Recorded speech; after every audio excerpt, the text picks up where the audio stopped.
A Greve é um filme de 1925, dirigido por Sergei Eisenstein, estrelado por Maxim Strauk, Grigory Alexandrov, Mikhail Gomorov e Ivan Klyukivin. Trabalhadores em uma fábrica na Rússia pré-revolucionária entram em greve e enfrentam uma supressão violenta. Olá pessoas, sejam todos muitíssimo bem-vindos. Eu sou o Aleph e hoje é dia da gente fazer mais uma recapitulação falando do filme de número 27 na lista. Esse é o primeiro filme do Eisenstein que a gente tem aqui. Nos vídeos recentes eu já falei dos dois Ivan o Terrível, né? Parte 1 e parte 2. No livro tem outros filmes dele, obviamente tem o Encoraçado Potemkin, que é o mais famoso. Mas esse aqui é não só o primeiro filme dele que aparece na lista, como o primeiro filme dele na vida. Esse filme marca aí o começo da carreira do Eisenstein no cinema. Ele fazia teatro antes, e ele já trabalhava com teatro experimental antes de fazer isso aqui, o que eu acho que é bem relevante. Mas esse foi o primeiro filme dele. E pra quem assistiu os vídeos do Ivan, eu já adiantei lá que esse é o meu filme preferido dele. Então, é difícil até falar sobre a sinopse do filme, porque, bom, a sinopse do Letterboxd já fala mais ou menos um resumo. Eu acho que o título já fala, de certo modo, o resumo do filme. Mas são trabalhadores que estão ali sendo claramente explorados em condições extremamente precárias. E eles já ficam ali conversando sobre fazer alguma coisa a respeito, mas ainda sem fazer nada. E a gota d'água que faz com que eles tomem uma atitude e realmente entrem em greve é que um dos funcionários, é acusado de roubar um negócio que ele não roubou, e ele é punido sem nenhum tipo de investigação, nenhum tipo de prova de que ele era culpado, nem nada do tipo, e a gente assistindo o filme vê que não foi ele, e ele vai ter que pagar pela peça, sei lá, que sumiu, uma ferramenta, eu acho que sumiu, não lembro agora, e ele se mata na própria fábrica, ele se enforca na fábrica, e os outros obviamente encontram, e pra eles isso é a gota d'água. Eles veem esse cara que se matou porque, né, as condições de trabalho estavam tão terríveis que levou ele a isso, que esse pra eles é a gota d'água. Eles já estavam se organizando, já estavam planejando, mas é a gota d'água pra eles realmente fazerem a greve. Eles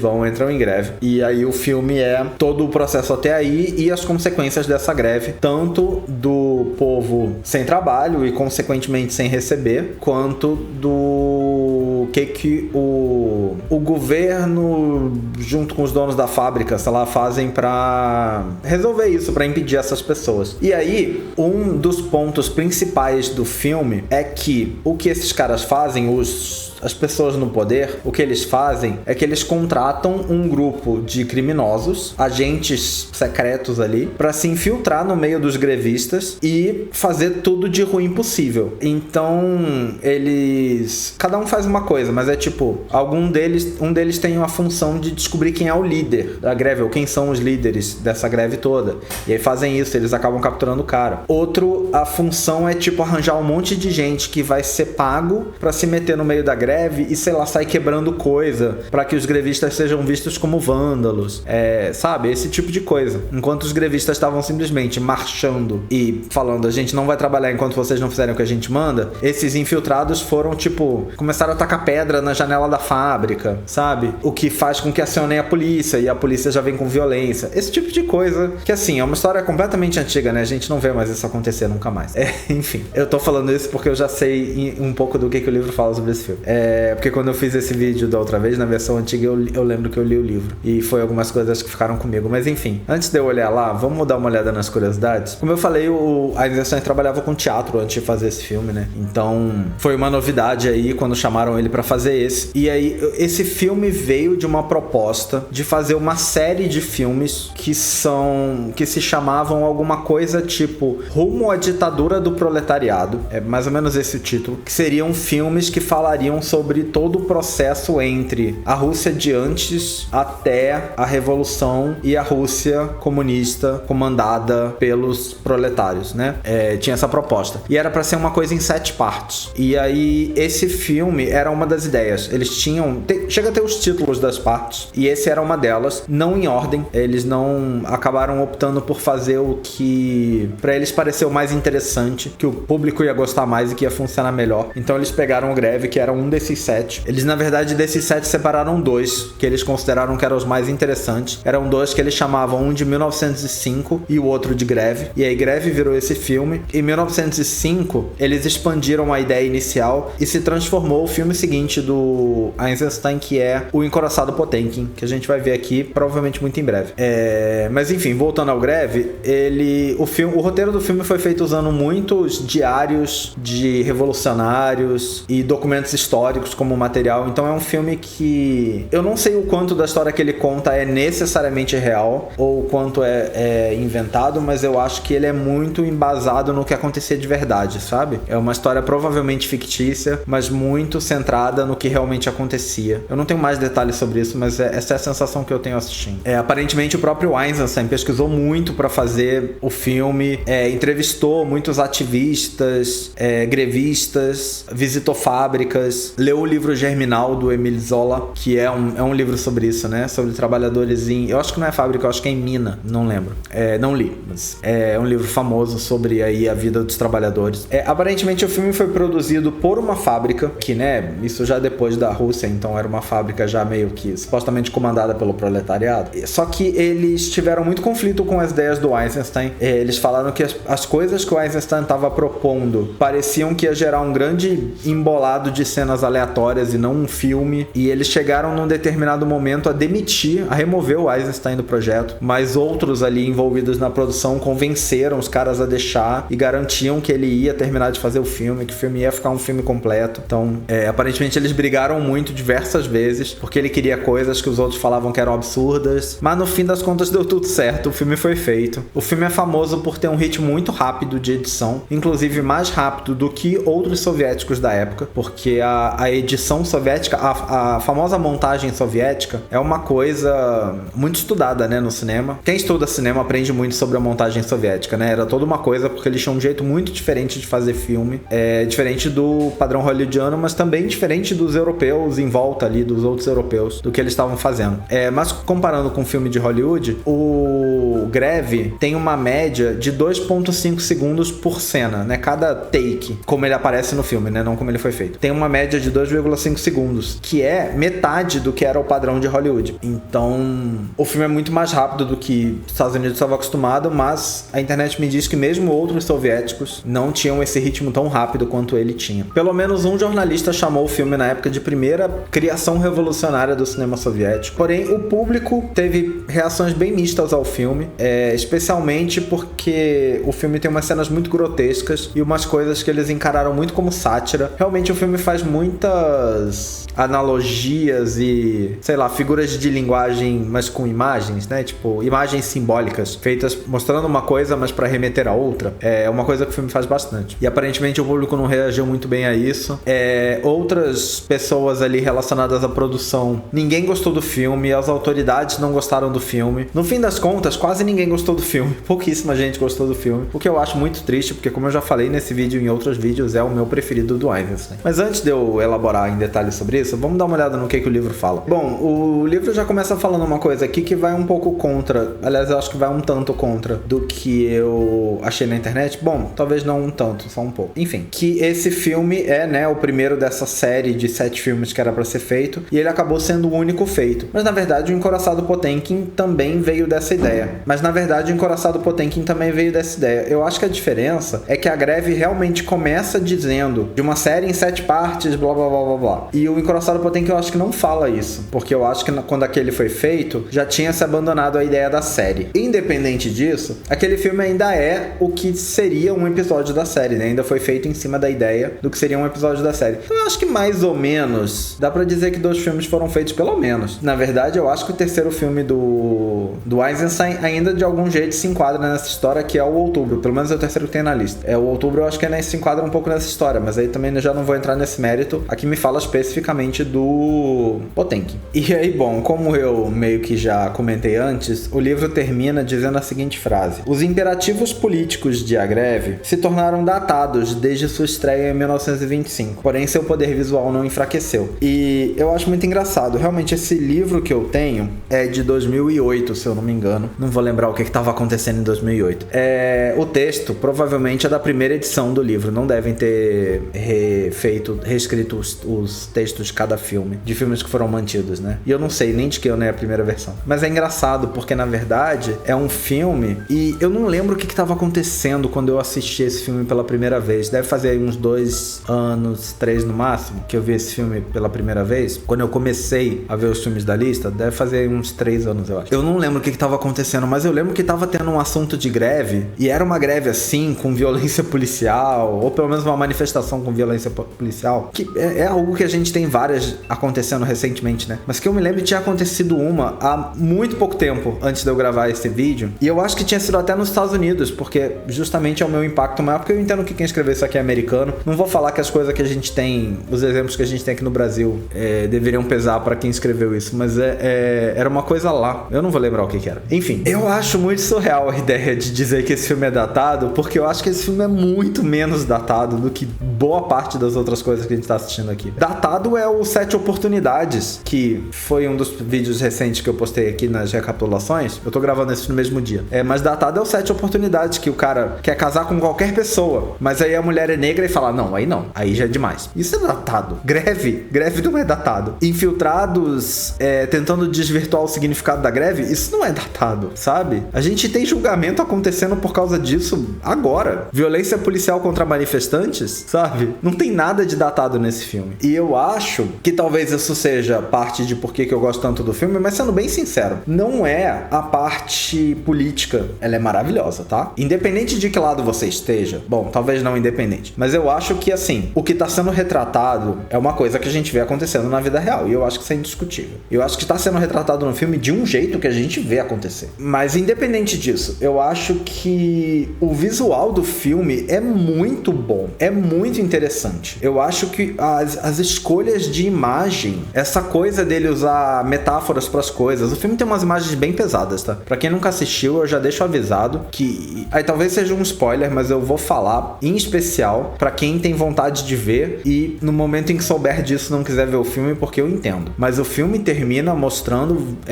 bois sendo abatidos, tipo num açougue, mas bois vivos sendo abatidos numa cena real, tá? Então, assim, fica avisado aí que o filme tem uns momentos bem gráficos, e eu diria que todos os filmes do Eisenstein tem. Principalmente esse e o Outubro. Todos esses, né, da Revolução. Porque o Ivan, eu não acho que tem nada disso. Mas esse Outubro tem cenas bem pesadas, envolvendo animais, que é um negócio que geralmente pega muito pras pessoas, né? E qualquer cena violenta envolvendo seres humanos, eu não sei vocês, varia muito de uma pessoa pra outra, né? Mas eu assisto e eu sei que é falso, sabe? Pra falar outra cena desse filme, tem uma hora que um policial pega um bebê, um bebê talvez seja exagero, mas uma criança bem pequena. Pega uma criança pequena e joga, tipo, do terceiro andar de um lugar. E joga ela no chão, e aí ela parece caída morta no chão. Obviamente não mataram uma criança pra fazer essa cena, sabe? Fizeram uma cena em que levanta a criança, fizeram uma outra cena em que tem uma criança caída, e é isso. É óbvio que nada aconteceu com a criança. A vaca é de verdade, sabe? A cena da vaca é real. Então, eu acho que, pra mim, pelo menos, eu não consigo... Por mais que eu adore cinema, eu não consigo olhar pra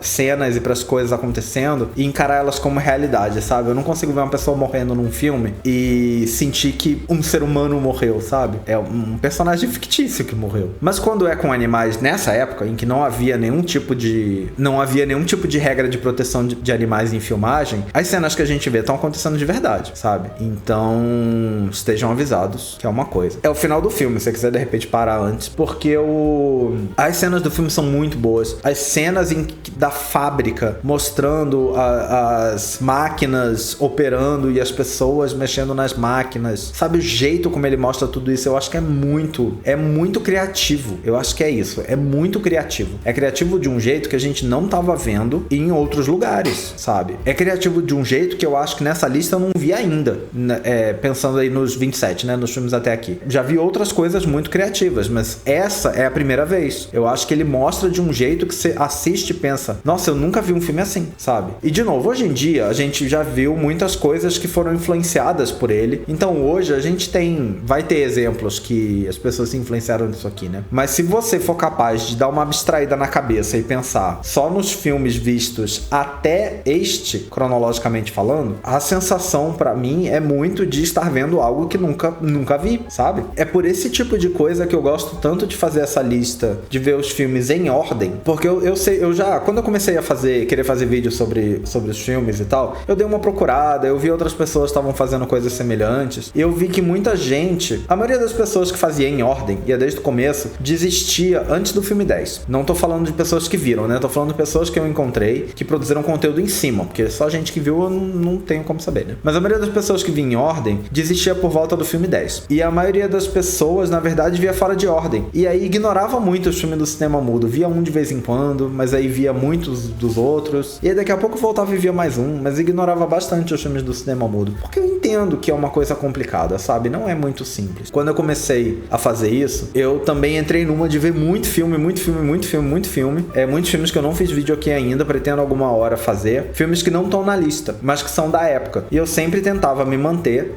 Se na lista eu tô em 1925 e eu quiser ver filme de fora, eu só vou ver filme até 1925, sabe? Na verdade, 1924. Pra garantir que eu não peguei um filme que foi lançado, sei lá, no final do ano, quando eu ainda preciso ver um no começo. E eu acho que isso me ajudou muito a ter, de verdade, mesmo não tendo visto o filme na época, eu acho que isso me ajudou muito a ter essa sensação de que eu vi uma coisa sendo criada, sabe? Eu vi uma coisa sendo inventada, eu vi uma técnica sendo inventada ali, porque até então não se fazia, sabe? Eu acho que esse filme, pra mim, passa muito essa sensação, a sensação do novo, de um jeito novo de se fazer cinema. É o primeiro filme russo que eu vi da lista. Fora da lista eu já vi alguns outros, mas também não foram muitos. Tem um diretor russo chamado Eugene Bauer, que eu gosto dele, eu vi alguns filmes dele, mas são todos uns filmes muito melodramáticos e depressivos e coisas assim. E eu vi uns filmes do Vladislav Stanirevski, é esse o nome dele, fazia o filme dos insetos. Mas os filmes dos insetos, assim, é uma grande farofada. É, sinceramente, uma grande farofada. Um deles, pelo menos, é maravilhoso. E ainda acho que também é um jeito muito único de fazer cinema, mas por motivos muito diferentes. Enfim, acho que são esses os russos que eu vi na vida, assim, antes desse aqui. Mas eu acho que foi um negócio muito impressionante esse filme pra mim. E revendo agora, mesmo acelerado, eu ainda ficava olhando as cenas e eu ainda acho que com essa lista que a gente tem, que eu já tô nos anos 40, mas ainda é muito focado no cinema hollywoodiano, eu sinto falta. É uma coisa que, tipo, às vezes aí um filme fez uma cena em que a cena tem umas imagens muito interessantes. Mas é isso. E frequentemente, quando eu pesquisando vejo que tentou-se fazer algo muito inovador, é tipo, tentaram fazer isso, tiveram essa ideia, mas aí os produtores não gostaram e tiraram, sabe? É o Dama de Xangai, que eu acho que vai sair antes desse. Vai sair antes desse, porque eu já arrumei ele na agenda. Vai sair antes desse vídeo. Então, o Dama de Xangai, por exemplo, do Orson Welles, que é um filme que tinha toda uma sequência super experimental e elaborada no final do filme, mas o produtor falou, não quero. E foi filmado, tudo foi filmado. Mas na hora de editar ele falou, não quero, não, tira, não quero. Então é um negócio que eu falo do cinema hollywoodiano, não é simplesmente ter preconceito contra americanos, não é isso. Mas a gente sabe de histórias factuais registradas e,